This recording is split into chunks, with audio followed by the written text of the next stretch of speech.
Olá pessoal, boa tarde.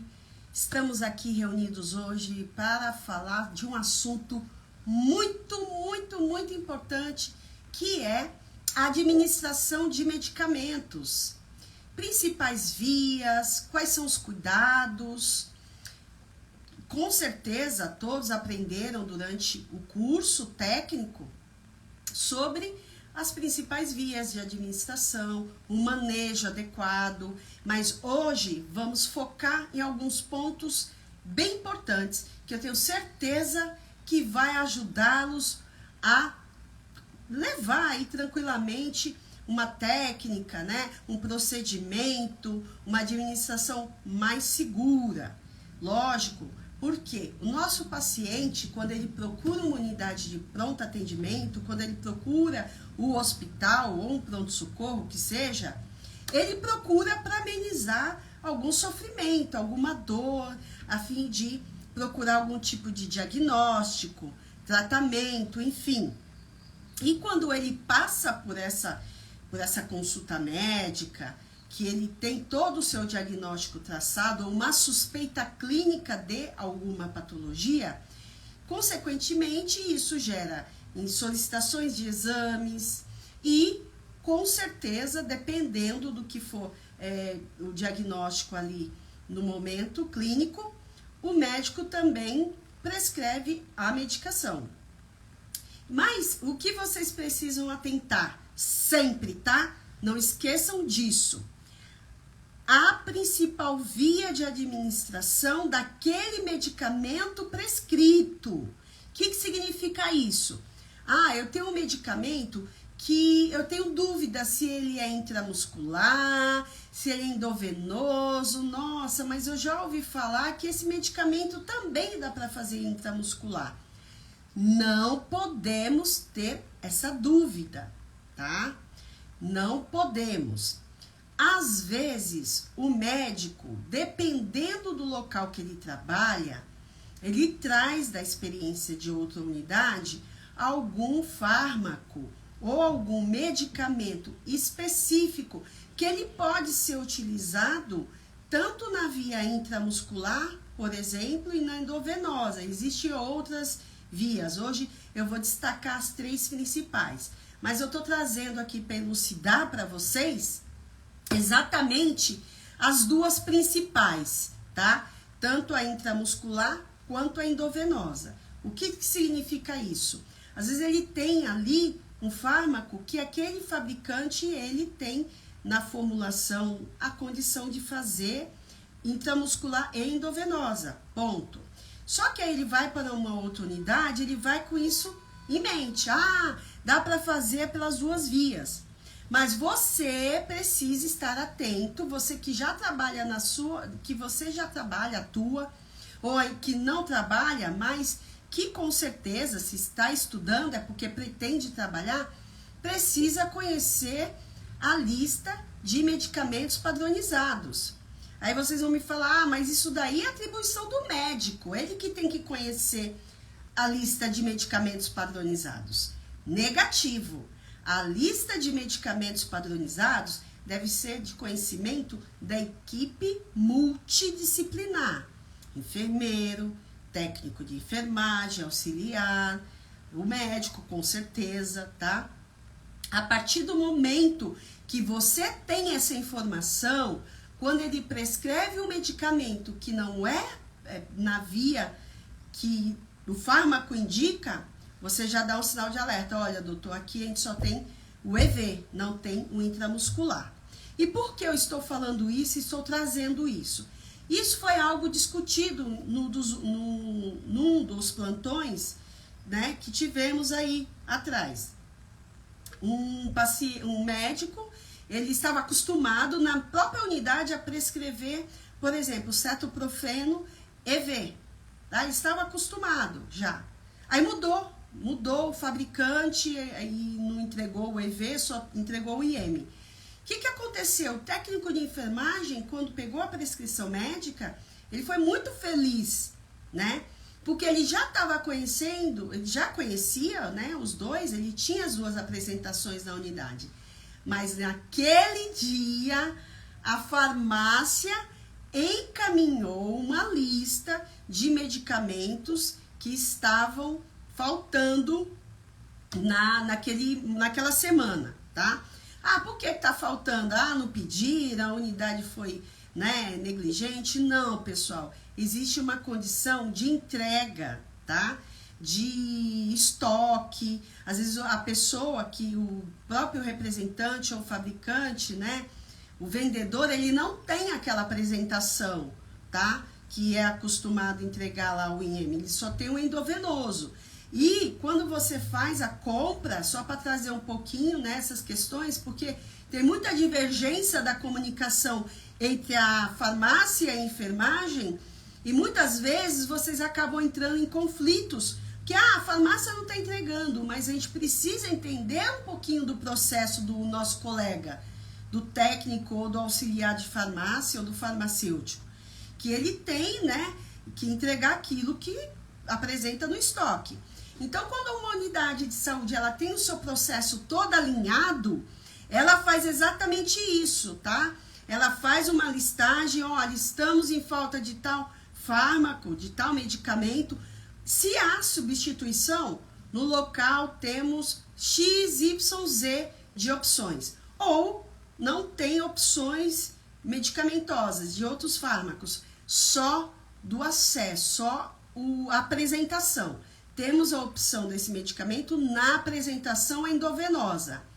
Vocês que estão acompanhando aqui, que já atuam, troca aqui um pouquinho da experiência de vocês. Coloca em algum comentário, que é super rico, é importante a gente ter esse diálogo aqui, para que todos conheçam o processo, né? E é importante, principalmente você que está ingressando agora, não ser pego de surpresa, sempre atentar. Já pensou, você pega um medicamento que você é rotineiro fazer endovenoso, aí de repente só tem apresentação intramuscular, e ao invés de você fazer intramuscular, você vai fazer endovenoso? Olha o erro grave de comunicação, né? Então essa live, ela está, além de trazer, elucidar para vocês as principais vias de administração, eu também consigo trazer sobre o processo, tá? E aí esse processo, estando coeso, estando redondinho, você não corre o risco de realizar a administração por uma via errada. Ah, mas se eu administrar porque eu não fui comunicado, eu sofro alguma penalidade? Olha, pessoal, na verdade, quando a comunicação ela é falha, a gente precisa, eu como especialista da qualidade, eu preciso entender do processo onde houve o erro, tá? Se ocorrer um erro de comunicação, você não deverá, logicamente, pagar por aquilo. Mas se você tem o conhecimento, você detém a informação, você tem total autonomia, não sei qual tipo de comunicação da sua unidade, se você pode falar diretamente com o médico, e eu acho que isso deve acontecer, tá? Não deve ter nenhum obstáculo aí, todos trabalham de uma forma multidisciplinar, ou se de repente você precisa primeiro passar para a sua liderança, tá?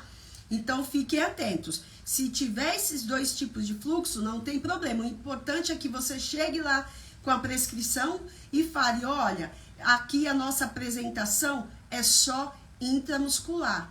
Ah, mas a farmácia passou de manhã e mesmo assim o médico prescreveu. Pessoal, a equipe troca, principalmente a equipe médica. Às vezes tem quebra de plantão, faz 6 horas e o médico que assumiu no outro período, de repente não pegou essa informação, ficou lá na parede ou em cima da mesa, ou chegou a comunicado, ficou na gaveta, né? Hoje a gente tem uma ferramenta muito legal que é o WhatsApp. Se está padronizada a utilização para uso interno, isso é perfeito, tá? Porque você pode colocar em grupos, então se tem um grupo de médicos que recebe da farmácia informações, é válido, tá? E aí tudo bem. Mas o que é importante para você que é auxiliar o técnico? Quando tiver com a prescrição médica, se atentar para a via de administração, tá?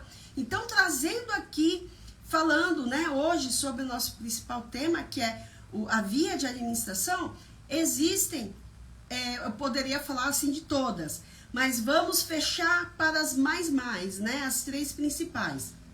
Então, nós temos a via primária, né? Que a via oral, tá? A via oral é uma via simples de administrar tranquilamente, só que tem um porém.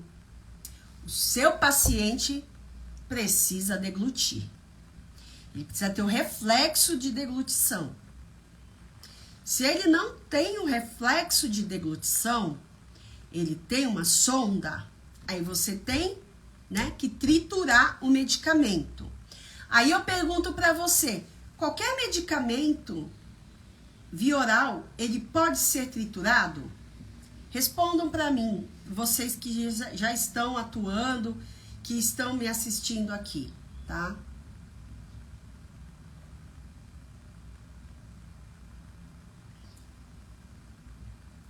Não tem problema, pessoal. Quem perdeu a live ao vivo, vai ficar gravada, tá? E aí, quando você não puder assistir devido ao horário, você deixa lá um like e um comentário que eu respondo para vocês depois, tá? Alguém colocou aqui, né? Não, nem todos podem ser triturados. Perfeito! E por quê, pessoal? Porque alguns medicamentos, ele tem um revestimento para proteção etérica. O que significa isso, tá? Eu tenho um medicamento que ele tem um revestimento para que eu proteja o meu estômago, para que eu não traga aquela acidez, aquela absorção que vá causar algum efeito colateral no paciente.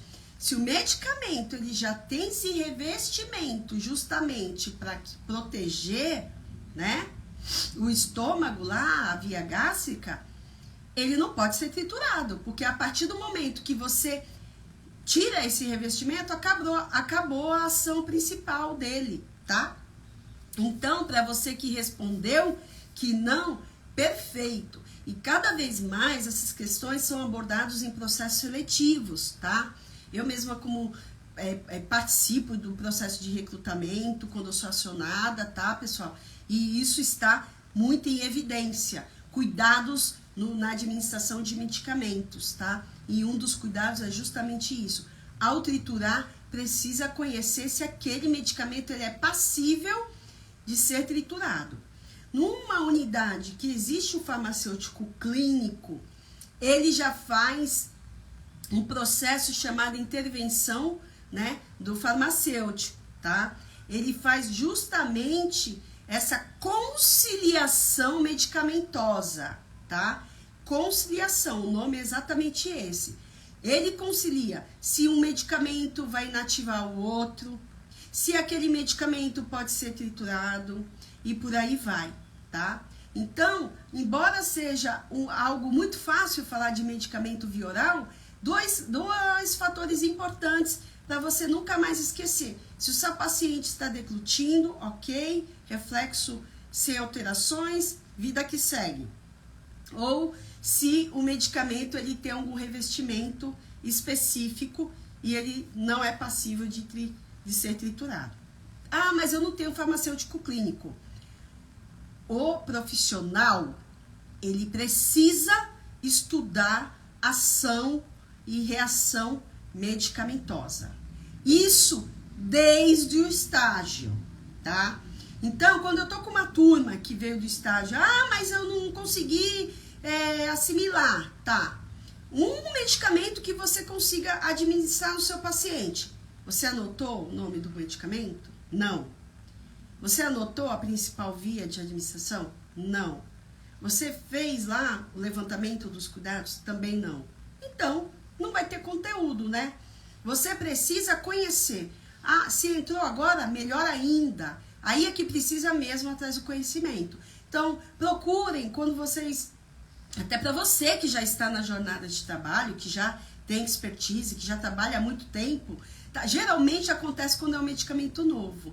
O profissional fica, nossa, eu nunca ouvi falar desse medicamento, principalmente quando é um medicamento que o paciente traz, né? Tem alguns medicamentos muito específicos para alguns tratamentos, por exemplo, quimioterápicos, dentre outros, que o paciente de alto custo, que o paciente faz uso e ele traz a medicação quando ele interna e tá tudo bem. O que é importante atentar? É importante anotar que o paciente está com o medicamento, tá? Quando não tem na unidade, o risco é menor. Mas quando tem, esse paciente ele não deve entregar o medicamento. Se tem na unidade, ele vai tomar o medicamento da unidade. Por mais simples que seja. Ele faz uso de losartana para hipertensão. Mas ele trouxe. Não. Se você tem padrão, a família leva, ou guarda no saquinho, identifica, tá? E, pessoal, importante, porque dá duplicidade, tá? Quer dizer, o paciente toma no horário que ele toma em casa e aí dentro da unidade. Por que eu tô focando? Porque como eu tô falando de medicamento via oral, eu tô falando tudo que pode acontecer no cenário desse tipo de medicamento, tá? Então, esse é uma preocupação muito importante que a gente precisa atentar. Porque vocês estão diretamente com o paciente. Até o farmacêutico chegar, aprazar, ou o enfermeiro aprazar o medicamento e fazer toda a documentação, porque isso faz parte do processo, né? O farmacêutico, ele anota numa ficha específica o nome do medicamento, o lote, a validade, tá? Quantos comprimidos o paciente está trazendo de medicamento. Geralmente, é para acontecer esse processo quando esse medicamento não tem padrão na unidade.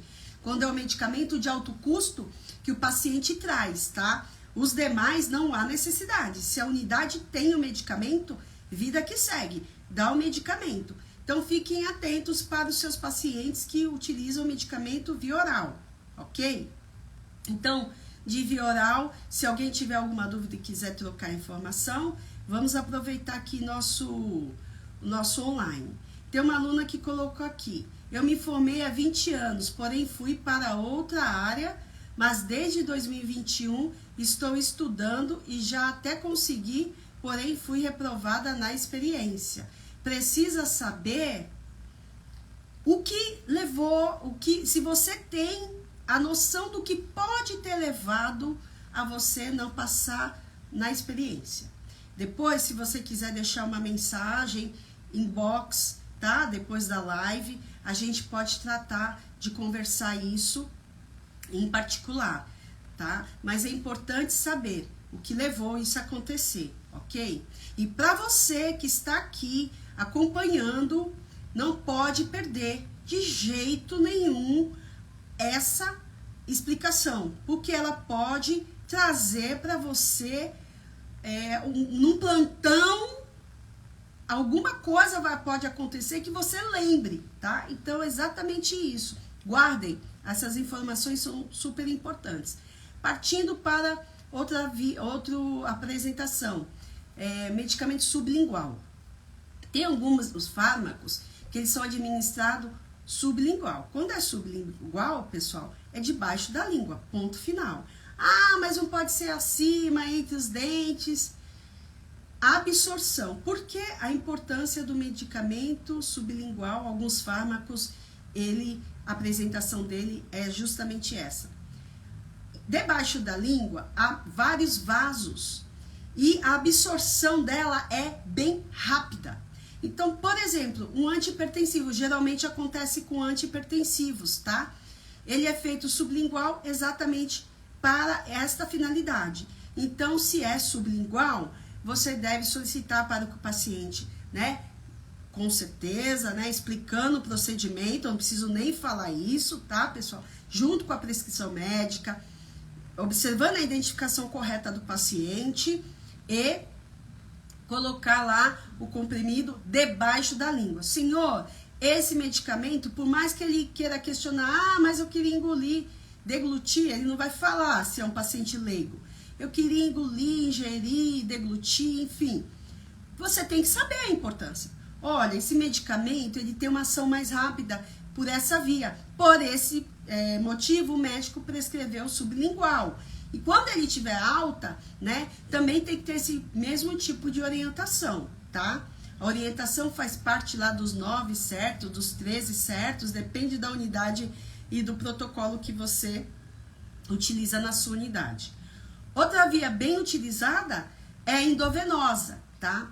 A via endovenosa é uma ação rápida, através do sistema vascular, né? Então, vou opcionar lá um acesso com scalp.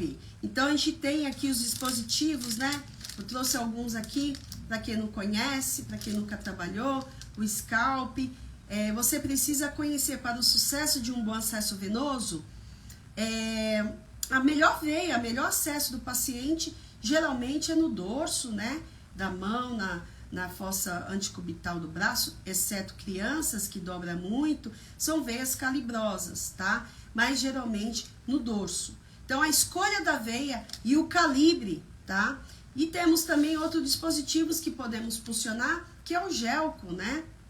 O gelco, ele é importante porque para pacientes que vai permanecer acima de 24 horas com acesso, ele é indicado porque quando você retira o guia, o que fica lá é um material que ele é bem flexível e ele não vai irritar tanto quanto a agulha, tá? Então, ele está muito utilizado, principalmente para pacientes com fragilidade capilar, criança, idosos, tá? E o calibre também vai ser de acordo com o perfil do seu paciente. Lembra que a escolha do calibre vai de acordo com o perfil do seu paciente. Se você tem um paciente, né, com super, a veia tá lá saltando, né, que a gente costuma falar, nossa, olha, tem aqui veia boa, né, então, perfeito, você pode abusar aí do calibre, mas precisa prestar atenção. A finalidade daquela medicação é correr rápido, é uma hemotransfusão, que você precisa de um super gel com calibre? Não, não é.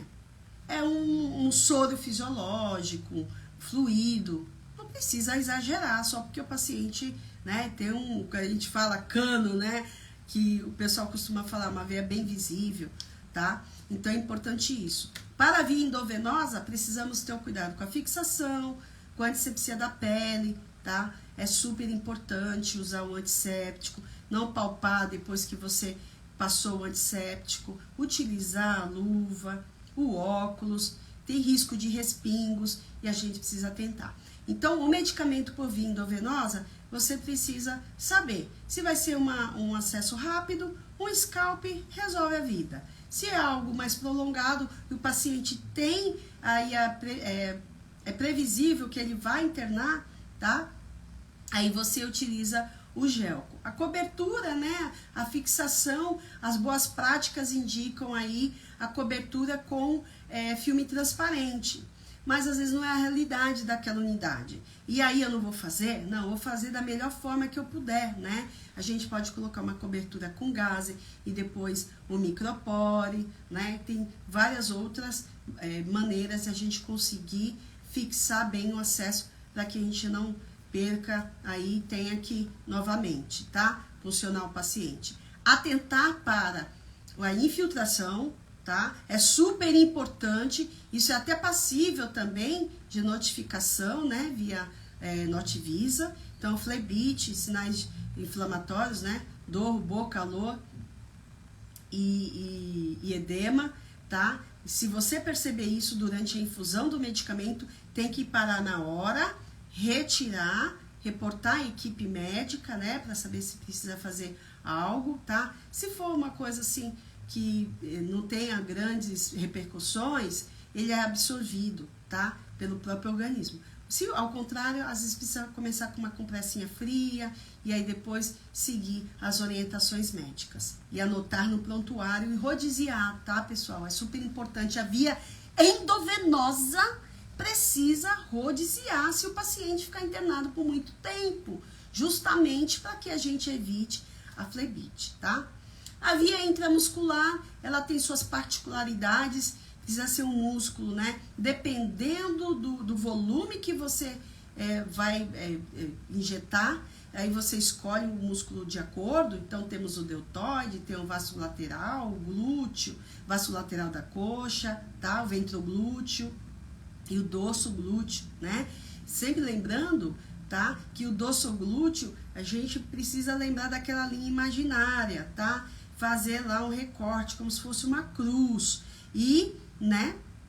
lógico, posicionar lá a agulha na face externa, né, do glúteo, para que eu não lesione o meu nervo ciático, tá? Isso é super importante.